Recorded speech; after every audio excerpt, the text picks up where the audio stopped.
Hello, my name is Rebecca, and I am the host of the brand new queer history podcast, Gay or Nay, Alleged Queers of History.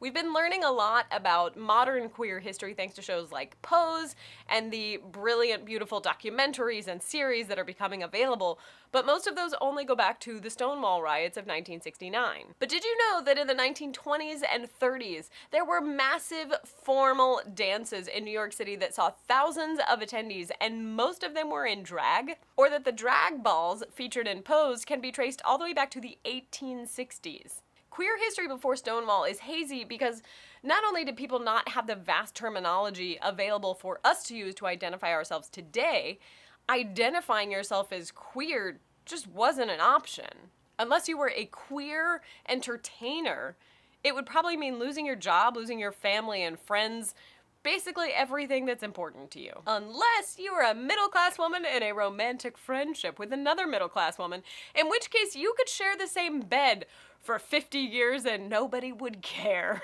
Because it's two women, it's not like they can have sex. If that's not sex, I might die a virgin. Ba-dum-psh! And that's about as dirty as I'm ever gonna get. Because most people present it as heteronormative, history looks back at them and says, well, she didn't say she was queer, so she must have been straight.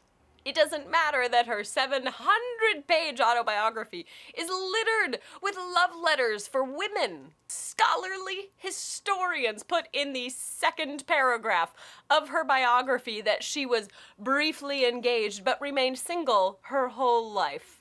She traveled and lived with the same woman for 12 years. She was not single. Our aim with this podcast is not to decide what anyone's deal was. We're just trying to call out the straight cis narrative that has been forced on history. Queer people have always existed, and we deserve to know that we have always existed. Each episode will revolve around an historical figure with queer stories associated with them, and a new queer guest each episode will bring their unique point of view, and together we'll try to decide if that person were alive now, where do we think they would fall on the gender identity spectrum as well as the sexual orientation spectrum?